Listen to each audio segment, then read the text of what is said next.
Hello everyone, and this is a presentation for the drug known as PCP, also known as phencyclidine. PCP is a designer drug that produces loopy hallucinations and causes people to roll over in violence and attack random pedestrians out of anger. Although, there certainly is a lot more to talk about now, isn't there? PCP does a lot more than just tamper with your vision and make you angry. Oh no, it gets much deeper. Just like any drug, PCP is bad for you, and I mean really bad. But that's not to say other drugs aren't too. Every drug is dangerous, and they all produce life-threatening effects that will usually cut whatever dreams you have in half. Since this isn't a presentation on other drugs, let's take a look at what PCP has to offer for its risk-taking users. What is PCP made of? Its effects? How is it produced? What's the rate of addiction with people who do PCP? The criminal reports of people who have done it? And most importantly, what would you say to a friend to convince them to avoid it? We're also going to cover how much it costs, some interesting facts, its history and origin, and how it affects the community. So let's get started. PCP is a drug that can be injected, snorted, ingested, or smoked. Some of PCP's street names are Angel Dust, KJ, Crystal Joint, Illy, Crystal Hog, Peace Pill, how ironic, Horse Tranquilizer, Embalming Fluid, Rocket Fuel, or Wet. Isn't that a lot of names? PCP is a hallucinogen, dissociative anesthetic, psychotomimetic, which means it causes psychosis, delusions, and psychotic behavior, and a sedative hypnotic.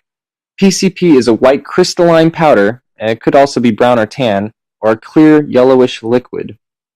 A typical dose sold on the street contains about 10 milligrams of PCP and costs about $10. PCP costs roughly around $5 to $15 per tablet and $20 to $30 per gram of powder. Because PCP is so cheap and easy to make, it is often used to cut other psychoactive drugs, such as LSD, cannabis, and cocaine, or to amplify their effects. According to the National Institute on Drug Abuse, the repeated abuse of PCP can lead to craving and obsessive PCP-seeking behavior, despite its severe unfavorable consequences. Therefore, by definition, it is addictive. A low dosage of PCP can cause feelings of euphoria, relaxation, numbness, sensory distortions, feelings of detachment from one's own body, anxiety, confusion, amnesia, illogical speech, blurred vision, and blank stare. Just for a low dosage of PCP. A medium dosage of PCP can cause confusion, agitation, analgesia, fever, excessive salivation, delusions, schizophrenic-type behavior, paranoia, and disordered thinking. A high dosage of PCP can cause seizures, respiratory failure, coma, fever, stroke, and possible death. PCP is a synthetic chemical made in clandestine laboratories, which means it's made in secret. In illegal synthesis, piperidine is reacted with cyanide and cyclohexanon to make piperidinocyclohexanocarbonitrile, or PCC for short, which is then reacted with phenylmagnesium bromide to make PCP. PCP can be mixed with dyes and sold in a variety of tablets, capsules, and colored powders. PCP is also sold as a liquid in small shaker bottles. The name PCP comes from the drug's chemical name, phingcyclohexyl, or piperidine. It was developed in 1926 as a surgical anesthetic and became widely known as phencyclidine. Its inventors hoped it would prove safe and effective, but early researchers decided it wasn't much of either, and it sat on a shelf until 1957. Pharmaceutical researchers brushed it off, named it Serenil, and began testing it again. PCP looked promising for a while, but the drug had a major drawback. After surgery, patients went a little crazy with jumbled speech, delirium, and hallucinations. The drawbacks proved serious enough that, in 1965, its manufacturer removed Serenil from testing. Less than a year later, the drug was discarded, but someone came back and put it onto the shelves, and instead of Serenil, the new product was dubbed Serenilin, and it was quickly marketed as a veterinary anesthetic. That same year in San Francisco's Haight-Ashbury district, a new tablet dubbed the Peace Pill appeared. The Peace Pill failed enormously at living up to its name. In the early 1970s, the drug resurfaced, this time as a liquid in a crystalline powder in tablet form. But people soon found out that PCP was back in the streets again, and many people stayed away from it. Unable to give phencyclidine away under its own name, drug dealers decided that they couldn't just call it PCP anymore. As a result, PCP became the raw material in numerous street drug hoaxes. It can be found in batches of marijuana, heroin, and LSD, and in filler like parsley and talc. On the street, it travels under a long list of names, from hog to squeeze and whack, space base, or mixed with crack. The possibilities are limitless.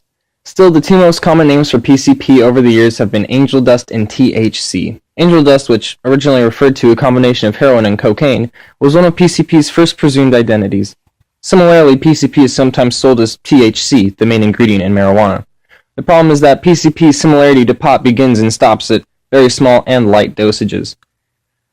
In Houston, Texas, a PCP intoxicated driver led police on a 15 to 20 mile per hour car chase before he was caught, presumably when he stopped to let a bunch of baby ducklings cross the street. How touching. The man faced various charges, and it seems he will also receive a certificate proclaiming him the world's least dangerous driver. Another incident of a PCP user happened in Great Britain 2013, March 29th.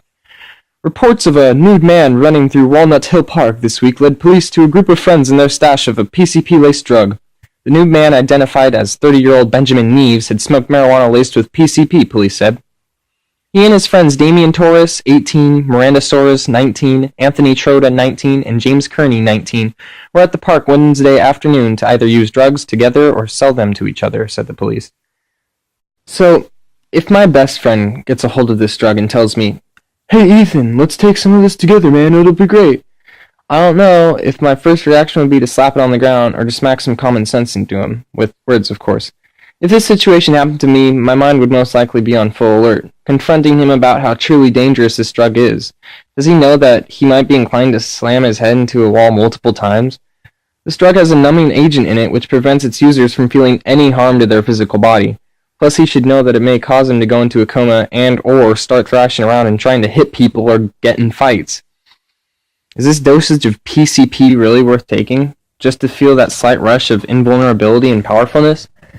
You do know that it has lasting effects on your health, such as depression, memory loss, and difficulty speaking, right? Hopefully after the convincing conversation, he wouldn't take the PCP. After all that has gone through his mind, and he still feels like taking it, I'd be going straight to either his parents or a close adult. Drugs are a serious health concern, are a severe life decision if you choose to take them. Not just PCP, but every drug shouldn't be taken lightly.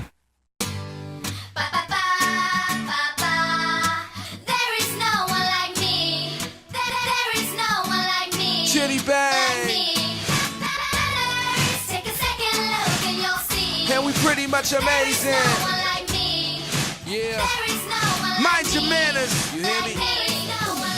And all the people should be raising their glasses. Flow crazy, celebrating the madness.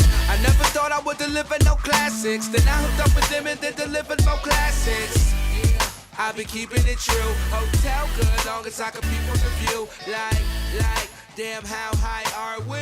You gotta gamble in this life, Charles Bar. I'm overprotected, do the dopest of methods. Now my vocal perfected. This is audio.